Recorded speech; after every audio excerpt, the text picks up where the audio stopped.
এটা আছে না, ধর্ম অর্থ কাম মোক্ষ। মোক্ষ মানে কি?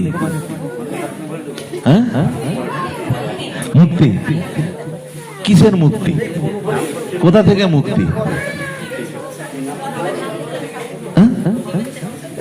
জীবন থেকে? মরে গেলাম মুক্তি হয়ে গেল নাকি?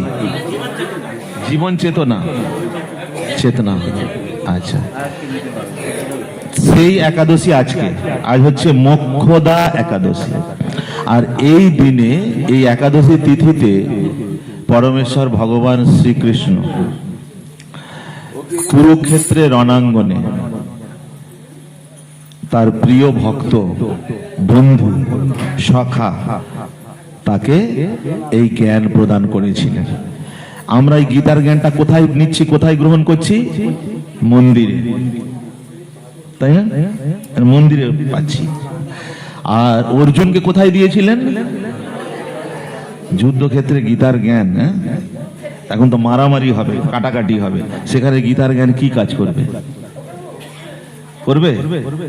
হ্যাঁ, গীতার জ্ঞান সব জায়গায় কাজ করবে। তো গীতার যে জ্ঞান, এটাকে বলা হয় পারমার্থিক জ্ঞান বা দিব্য জ্ঞান।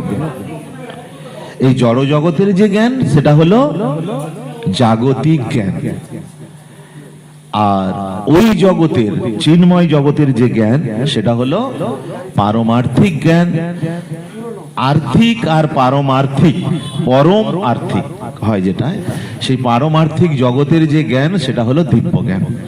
একটু আগে আমাদের সুভাষ কৃষ্ণ প্রভু ঘোষণা করলেন, এই দিব্য জ্ঞান প্রচার বিভাগ, এটা আমাদের পরমারাধ্য গুরুদেব শ্রী শ্রীমৎ ভক্তিচারু স্বামী গুরু মহারাজ এটা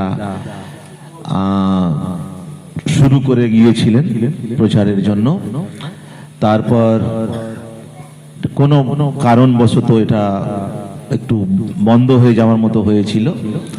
তো সেটা আবার আমাদের ভক্তদের সবার উদ্যোগে এবং কর্তৃপক্ষের বিশেষ সহায়তায়, জিবিসি কো ডাইরেক্টর যারা আছেন তাদের সহায়তায় এই দিব্যজ্ঞান প্রচার বিভাগটি আবার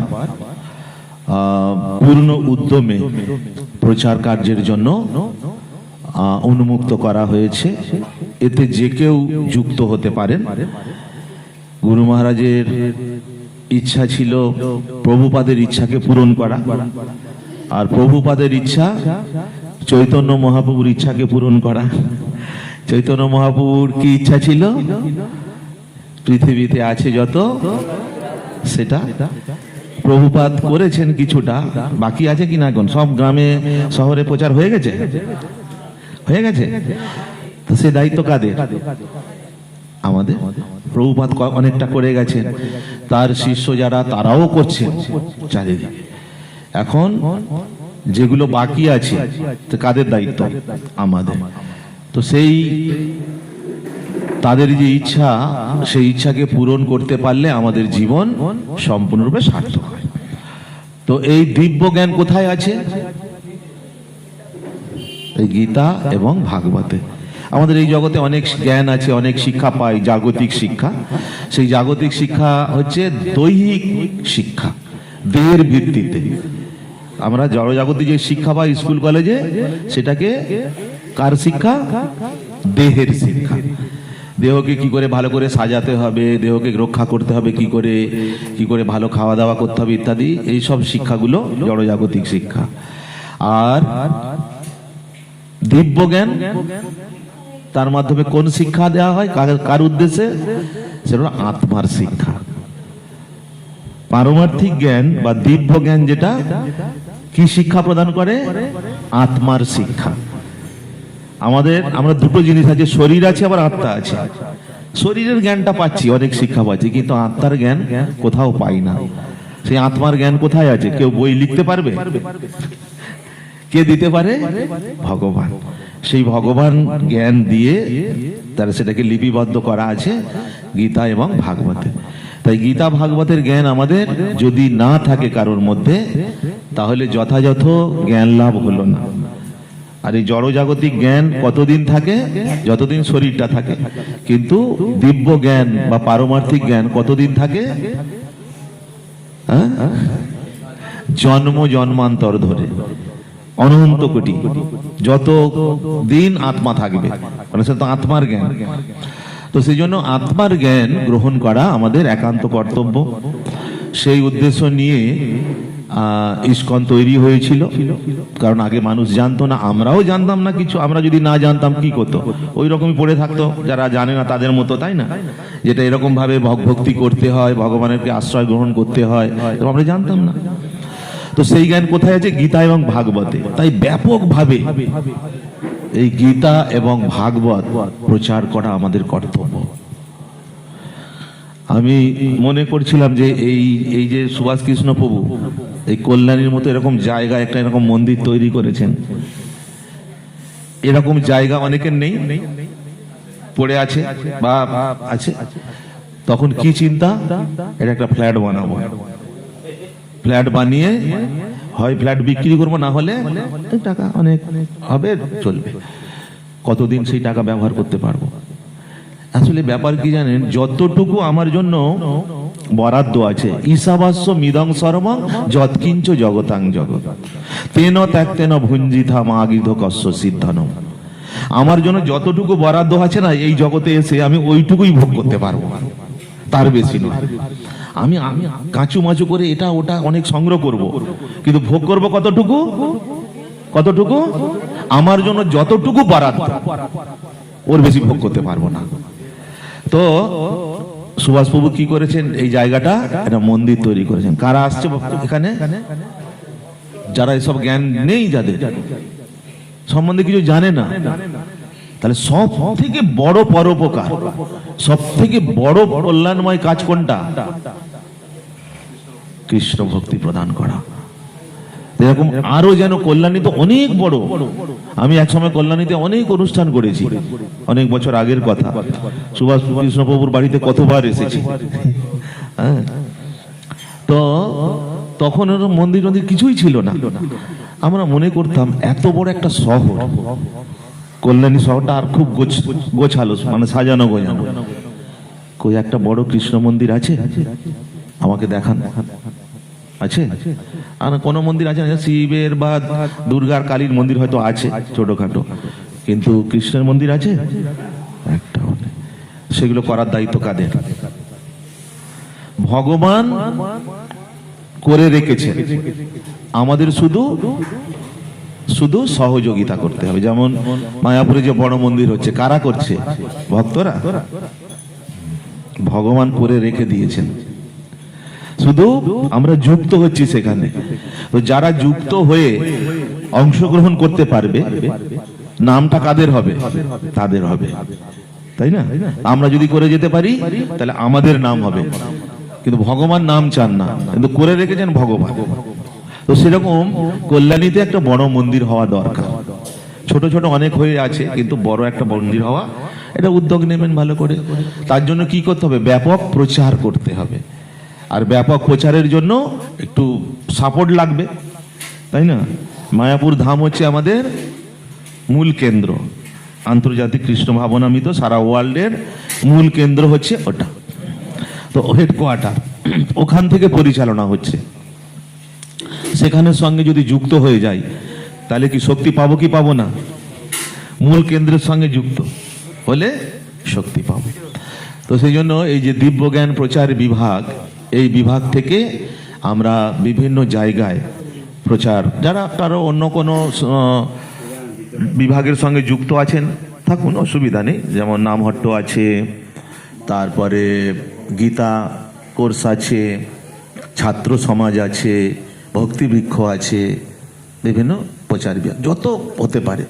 তো আমাদের প্রচার বিভাগ, এই প্রচার বিভাগে যুক্ত হতে পারেন। সুভাষ কৃষ্ণ প্রভুর সঙ্গে যুক্ত হলেই, মানে যেহেতু এইটা এই সেন্টারটা যুক্ত হচ্ছে, তাহলে এখানে যুক্ত হওয়া মানে দিব্যজ্ঞানের সঙ্গে যুক্ত হওয়া, দিব্যজ্ঞান প্রচার বিভাগের সঙ্গে। আর এই দিব্যজ্ঞান প্রচার বিভাগের মাধ্যমে আমরা মানুষকে ভক্তি পথে নিয়ে আসতে পারবো। মানুষকে আর এই ভক্তিপথ একমাত্র পথ যে পথের দ্বারা মানুষ শান্তি লাভ করতে পারে। দ্বিতীয় শান্তি লাভ করার পথ আমি কিন্তু জানি না, আমার জানা নেই, আছে কি না জানি না। একটা কথা থাকে না, সুখ স্বপ্নে শান্তি, পরের শব্দটা কি জানেন? সুখ স্বপ্নে আর শান্তি লেখা থাকে, শ্মশানে গেলে শান্তি। সাধারণ মানুষের আমরা জানতাম না, আমরাও মনে করতাম ওটা শ্মশানে গেলে সব শেষ। হ্যাঁ, এসব গান, এসব নিয়ে কত গান বেরিয়েছে, চিতাতেই সব শেষ বলছে, চিতায় সব শেষ, আবার শুরু হবে আপনার, তাই না? তো আমার আত্মা তো মরে না, হয়ে গেছে, আমি বেশি সময় নেব না, প্রসাদ হবে, সবাই উপবাস আছেন। তো চিতাতে সব শেষ নয়, তারপরে থেকে শুরু হয় আবার। কিরকম শুরু হবে? আমি যেমন কর্ম করেছি, কর্ম অনুসারে আমাদের আবার একটা শরীর প্রাপ্ত হতে হয়। কখন শেষ হয়, সমাপ্ত হয় কখন? কখন এই শরীর ধারণ সমাপ্ত হবে? যখন ভগবানের কাছে ফিরে যেতে পারবো। আমরা তো ওইখানের লোক, কোথাকার লোক আমরা? সেই জগন্নাথ বলদেব সুভদ্রা মহারানী, কোথাকার লোক আমরা? আর আমরা কোথায় এসে আছি? মর্তে। মাতাজি বলছে মর্তে না মরতে? মরতে। অ্যাকচুয়ালি এটা মর্তধাম নয়, মরতে ধাম, তাই না? অ্যাকচুয়ালি এখানে মরতেই এসেছে, কিন্তু বাঁচতে আসিনি কেউ। তো মরার পরেও কিন্তু আবার কখন শেষ হবে? হ্যাঁ, তো এরকম আমরা চাই, এরকম হই, এরকম থাকি, কত কষ্ট এই জগতে। ওই জগতে যেতে হবে, তার জন্য কি জ্ঞান লাগবে? তার জন্য জ্ঞান লাগবে দিব্য জ্ঞান। দিব্য জ্ঞান কোথায় প্রকাশ হয়? হৃদয়ে প্রকাশ হয়। যেমন এই জগতে, জড় জগতের জ্ঞান কোথায় প্রকাশ হয়? যার ব্রেন যত ভালো, মাথা যত ভালো, সেখানে প্রকাশ হয়। ফার্স্ট বয় হবে, সেকেন্ড বয়, থার্ড বয়। কিন্তু দিব্য জ্ঞান, ভালো ব্রেন থাকলে হবে না, জড় জ্ঞান হতে পারে। তাই জন্য আমাদের আচার্য একজন বলছেন, ভক্তিবিনোদ ঠাকুর, এগুলো যে জড় বিদ্যা, এই জগতের যে জ্ঞান সেটা হলো জড় বিদ্যা, এই বিদ্যা। আর ওটা হচ্ছে দিব্য বিদ্যা, মানে চেতন বিদ্যা। জড় বিদ্যা যত মায়ার বৈভব, তোমার ভজনে বাধা। কার ভজনে বাধা দেয়? ভগবানের ভজন করতে বাধা দেয় কে? এই মায়া। কোন বিদ্যা? জড় বিদ্যা। কেন না? অনিত্য এ সংসারে লোভ জনমিয়া জীবকে করয়ে গাধা। কাকে গাধা করে? কি থাকলে? যদি বেশি এই জড় জ্ঞান থাকে, জড় বিদ্যা থাকে। যারা অনেক লেখাপড়া শেখে তারা দেখবেন ভক্ত হতে চায় না খুব একটা, তাই না? আমার এত জ্ঞান আছে, আমি হরে কৃষ্ণ করতে যাব। তারপর যারা বড় চাকরি বাকরি করে, এরকম চারটে জিনিস আমাদের ভক্তি জীবনকে খুব বাধা দেয়। চারটে জিনিস, সেটা কি? জন্ম, ঐশ্বর্য, শ্রুত আর শ্রী। এই চারটে কুন্তী দেবী বলছে। জন্ম মানে যদি উচ্চকুলে জন্ম হয়, হ্যাঁ, কেউ খুব হাই পরিবারে জন্মগ্রহণ করেছে, মানে কি বলে, এরকম ব্রাহ্মণ বা চ্যাটার্জি, ব্যানার্জি, মুখার্জি, সব হ্যাঁ উচ্চ পরিবার, আমি হরে কৃষ্ণ করবো, এদের দলে থাকবো না, আমার কত সম্মান। জন্ম। ঐশ্বর্য, যদি অনেক টাকা পয়সা থাকে, ধন সম্পদ, তারাও ভগবানের চরণে শরণাগত হতে চায় না। আর শ্রুত মানে জ্ঞান যদি বেশি থাকে, লেখাপড়া অনেক জানলে, তারা, যেটা ভক্তিবিনোদ ঠাকুর বলছেন। আর শ্রী মানে হচ্ছে সৌন্দর্য, যাদের দেখতে খুব ভালো। অবশ্য আমাদের যোগদান করছে অনেকে, যেমন হেমা মালিনীকে দেখতে ভালো না? ভালো কি না? দেখেছেন হেমা মালিনীর ফটো? এখন বুড়ি হয়ে গেছে, ও কিন্তু আমাদের ইস্কনের ভক্ত। রানী মুখার্জির নাম শুনেছেন? ইস্কনের ভক্ত, শুধু ভক্ত নয়, দীক্ষিত ভক্ত ইস্কনের। এখন আছে, হ্যাঁ হ্যাঁ, হেমা মালিনী, রানী মুখার্জি, এরা আমাদের ইস্কনের দীক্ষিত ভক্ত। তো শ্রী যাদের ভালো এরকম দেখতে হয়, তারা সাধারণত ভগবানের আশ্রয় গ্রহণ করতে চায় না, এর আমাদের বাধা দেয়। যাই হোক, আমার বলার উদ্দেশ্য হচ্ছে আজকের দিন অত্যন্ত গুরুত্বপূর্ণ দিন। আজকের দিনে আমরা গীতা পারায়ণ করলাম, যাদের বাকি আছে তারা ওটা আবার সম্পূর্ণ করে নেবে, 700 শ্লোক যেন সম্পূর্ণ হয়। আর আজকের দিনে গীতা দান খুব মহত্বপূর্ণ। কারণ আজকের দিনে এই গীতা জ্ঞান দিয়েছিলেন ভগবান। আমরা তো নিজে নিজে ওই জ্ঞান দিতে পারবো না। জ্ঞানটা কোথায় আছে? তার কোনো মানুষকে জ্ঞান দিতে হলে ভগবান যেটা দিয়েছেন, যে জ্ঞানটা ওখানে আছে, সেইটা দিতে হবে। হ্যাঁ, সেটা আপনি নিজে দান করতে পারেন, অথবা কি বলে বিতরণ করতে পারেন। বিতরণ যেটা, তার কাছ থেকে পয়সা নিয়ে মন্দিরে জমা করতে পারেন। দুটোর একটা করতেই হবে, এবং সেটা প্রতিজ্ঞা নেওয়া উচিত আগের দিনে। এবং ঠিক আছে, আজকেরও নেওয়া যেতে পারে যে আজকের আমি একটা গীতা কাউকে না কাউকেই দেবই। সেটা আমি তার কাছ থেকে পয়সা নিয়ে দিতে পারি, বিক্রি করতে পারি, যে কোনোভাবে হোক, অথবা আমি মনে করছি না আমি ওইসব পারবো না, অত একটা গীতা নিয়ে আমি তাকে দান করতে পারি। সব থেকে সর্বশ্রেষ্ঠ দান কোনটা জানেন? কেউ খেতে পাচ্ছে না তাকে অন্ন দেওয়া, কেউ পড়তে পারছে না তাকে বস্ত্র দেওয়া, এগুলো দান। সমস্ত দানের মধ্যে শ্রেষ্ঠ দান কি কোনটা? জ্ঞান দান। কি দান? জ্ঞান দান। জ্ঞান দান হচ্ছে সর্বশ্রেষ্ঠ দান। আর সমস্ত জ্ঞানের মধ্যে কোন জ্ঞান শ্রেষ্ঠ? দিব্য জ্ঞান। আর সেই দিব্য জ্ঞান আছে কোথায়? শ্রীমদ্ ভগবদ গীতায়। তাই এই যদি একটা গীতা কাউকে দিতে পারি, তার মানে প্রভুপাদ বলছেন বৈকুণ্ঠে যাবার জন্য দরজাটা খুলে দেবেন, খোলা থাকবে। আরেকটা জিনিস কি, আমরা ভক্তি করছি না, আমরা ভক্তি করছি কোথায় যাওয়ার জন্য? গোলক বৃন্দাবন। ভক্তির জোর না থাকলে কিন্তু যাওয়া যাবে না। এখানে কামনা বাসনার ছিটে ফোঁটা যদি থাকে একটুখানি, তাহলে কিন্তু যাওয়া যাবে না, আবার আসতে হবে ঘুরে। খুব ক্রিটিক্যাল ওই জগতে যাওয়া, খুব কঠিন। যেমন কোনো একটা দেশে যেতে হলে, অন্যান্য দেশে যেতে অত বেশি অসুবিধা নেই, পাসপোর্ট আছে, দেখে নিল, হ্যাঁ ঠিক আছে, ভিসা করে দিল। কিন্তু আমেরিকার মতো এরকম দেশে যেতে পারবেন অত সহজে? কত রকম যে চেকিং হবে, আর কত রকম প্রশ্ন, যাওয়াই হবে না। আর এই সব জায়গায় যাওয়া মানে তো সেই জন্ম মৃত্যু জরা ব্যাধি আছে। আর এটা কোথায় যেতে চাইছি? যেখানে জন্ম মৃত্যু জরা ব্যাধি, সেখানে যেতে গেলে অনেক সাধনার প্রয়োজন। আর সেই সাধনা আমি করতে পারবো কি না জানি না এতটা। কিন্তু যদি আমি কাউকে ভক্তিপথে আনতে পারলাম, গীতা দান করে হোক, যেভাবে হোক, জ্ঞান দান করে, তিনি যদি ভালো ভক্ত হতে পারে, তাহলে তার কৃপাতে আমি ওখানে চলে যাব। দুভাবে হয়, একটা সাধন সিদ্ধ আর একটা হচ্ছে কৃপা সিদ্ধ। সাধনা করে সিদ্ধি লাভ করে আমরা যেতে পারি, আর একটা হচ্ছে ভগবানের যদি কৃপা হয়। বুঝতে পারেন, ভগবান যদি কৃপা করেন, যেমন সেই মুচি আর ব্রাহ্মণের গল্প জানেন, তাই না? গল্প জানেন, ব্রাহ্মণ অনেক কিছু জানে, আর নারদ মুনি এসে বলছে তোমার এখন অনেক দেরি ওই জগতে যাবা। আর মুচি ভগবানের প্রতি এত বিশ্বাস, হ্যাঁ, বলছে আমার কত দেরি? তোমার বলছে এই তেঁতুল গাছে, ওই তেঁতুল গাছটার তলায় বসে জুতো সেলাই করতো, যত পাতা আছে অত জন্ম তোমার লাগবে এখন। এটা শুনেই মুচি তো আনন্দে খুব উল্লসিত হয়ে যাচ্ছে। ও, তাহলে আমি একদিন তো যেতে পারবো, যত বছর লাগুক যেতে তো পারবো, যত জন্ম লাগুক। তখন তার ভগবানের প্রতি এত অগাধ বিশ্বাস, সেই বিশ্বাসে ভগবান তাকে কি করলেন? বলছে যত সমস্ত পাতাগুলো সব ঝরে গেল, তেঁতুল গাছের পাতা শূন্য। তখন বলে এখন তোমার জন্য বৈকুণ্ঠ থেকে রথ এসেছে, চলো নিয়ে চলো। এটা ভগবানের অহৈতুকী কৃপা থাকে। তো ভগবানের অহৈতুকী কৃপা কখন পাবো? যখন এরকম কাউকে ভক্তি পথে আমরা নিয়ে আসতে পারি। আর ভগবানের প্রিয় সব থেকে কে জানেন? ও, আমি ভগবানের জন্য আজকে একটা মালা গেঁথে এনেছি খুব সুন্দর, তাহলে ভগবানের আমি প্রিয় হয়েছে। ভগবান আমাকে গলায় পরে আর বলছে তুমি আমার জন্য এনেছো, তুমি আমার খুব প্রিয়।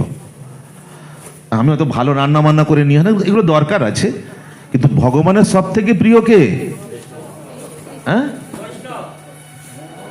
বৈষ্ণবদের মধ্যে সবাই বিষ্ণুর ভক্ত, সবাই বৈষ্ণব। কে বলতো? হ্যাঁ,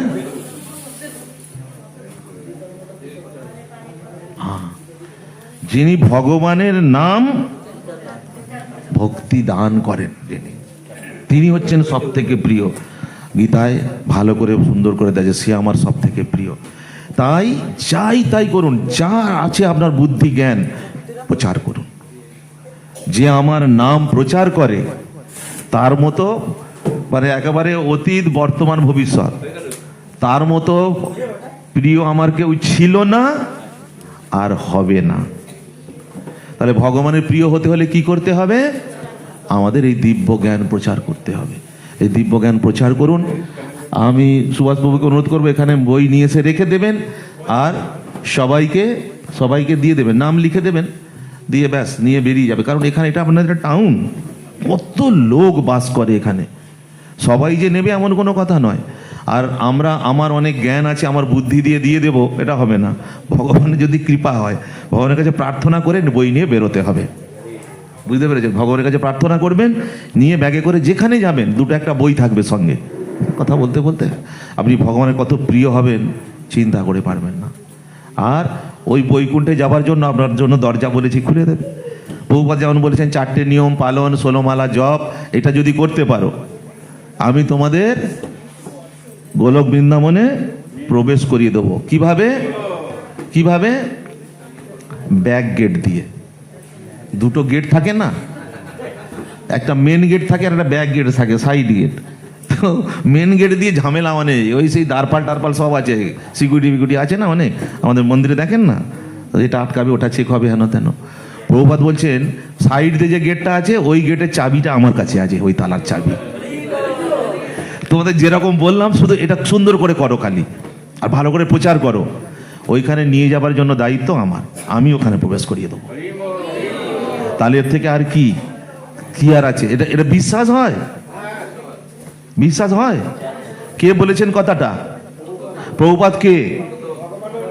ভগবানের কিরকম ভক্ত জানেন? সেনাপতি ভক্ত। সেনা অনেক আছে, হ্যাঁ, অনেক পাঠাচ্ছে, সবাই যারা প্রচার করছে সবাই সেনা, আর সেনাপতি তাদের মধ্যে হেড। এর প্রমাণ আছে? ও আপনি বলছেন আপনাদের প্রভুপাদ বলে বলছেন নাকি? না, আমি বলিনি, শাস্ত্রে বলা আছে। এটা হচ্ছে চৈতন্য, একটা হলো চৈতন্য ভাগবত, চৈতন্য চরিতামৃত, চৈতন্য মঙ্গলে বলা আছে, এবে নাম সংকীর্তন তীক্ষ্ণ খড়গ লইয়া অন্তর অসুর জীবের কাটিবে ফেলিয়া। মহাপ্রভু যে আসার মানি সেটা দিচ্ছে কি, এবারে আসবে মহাপ্রভু, কি নিয়ে আসবে? একটা অস্ত্র নিয়ে আসবে ধারালো, সেটা কি? নাম সংকীর্তন। এবে নাম সংকীর্তন তীক্ষ্ণ খড়গ লইয়া। তীক্ষ্ণ মানে কি? আর খড়গ মানে দা। তীক্ষ্ণ খড়গ লইয়া অন্তর অসুর জীবের কাটিয়ে ফেলিয়া। ওটা দিয়ে কি করবে?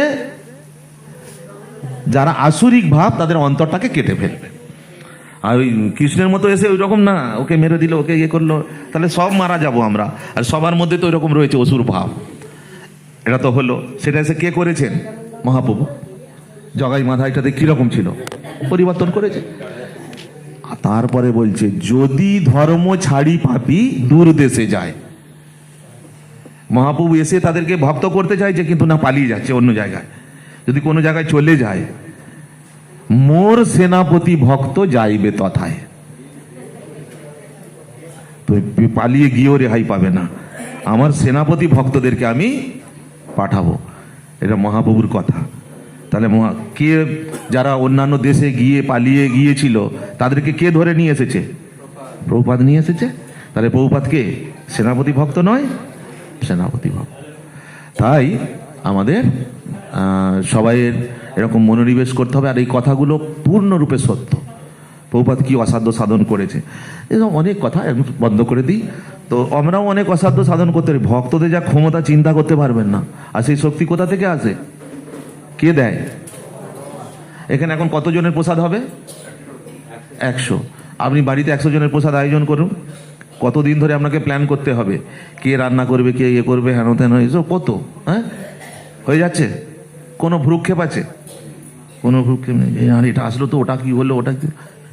তো ভগবানের এরকম শক্তি দান করে ভক্তদের, অনেক অসাধ্য সাধন করে দিতে পারে তারা।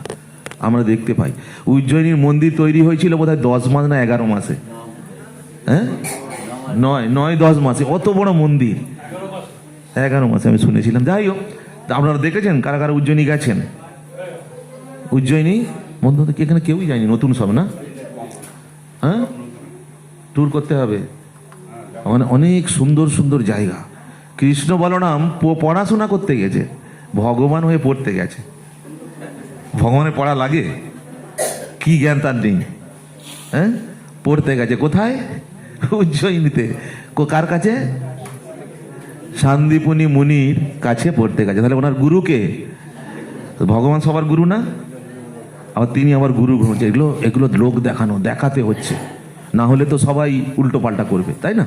যাই হোক, এই সম্বন্ধে অনেক অনেক কথা। আমার মূল বক্তব্য হচ্ছে এটা, নিজের জীবনকে পরিবর্তন করুন। সময় এসেছে, সুযোগ, এই সময়টা এখন খুব ভালো সময়। হ্যাঁ, না হলে আমাদের কিন্তু সব শেষ হয়ে যাব আমরা। আমাদের পরবর্তীতে যারা আসবে কিছু কুল কিনারা খুঁজে পাবে না। তাই জন্য করুন, আর প্রচার করতে থাকবেন। প্রচার করলে ভগবান আপনাকে শক্তি দেবেন আরও। আর গীতা, ভাগবত ইত্যাদি নিয়ে বেরিয়ে পড়বেন। এর জ্ঞান তবে পড়তে হবে নিজেকে, মানে কি আছে না আছে তো বোঝাতে পারবেন না। এটা কি বই? এটা এটা গীতা। এটা কি আছে? এই ভগবানের কথা কি আছে একটু বলুন। আমি তো জানি না, সেটা বললাম। মানে একটু পড়তে হবে, একটু হয়তো জানবেন। এখানে তো ক্লাস হয় এসব। আর দিব্যজ্ঞান প্রচার বিভাগের সঙ্গে যুক্ত হবেন। কিছু আমরা কিভাবে সহযোগিতা করতে পারি মায়াপুর থেকে আমাদেরকে জানাবেন, সেটা প্রভুর মাধ্যমে জানাবেন। আমরা চেষ্টা করব আপনাদের সহযোগিতা করার জন্য। ঠিক আছে? হরে কৃষ্ণ। আমাদের সৌভাগ্য, প্রভুকে পেয়েছি, আর প্রভুকে মাঝে মাঝে আমরা পাবো। আর বাকি কথা এখন অনেক বাকি রয়ে গেছে, তো পরে আপনারা জানতে পারবেন। প্রভুর শ্রীমুখ থেকে খুব সুন্দর সুন্দর, প্রভু অনেক সিনিয়র। হ্যাঁ, তো আপনারা ধৈর্য ধরে থাকুন, আসতে থাকুন, তাহলে সব জানতে পারবেন। জয় দিব্যজ্ঞান প্রচার বিভাগ কি। আমরা এখন নামট্টকে ছেড়ে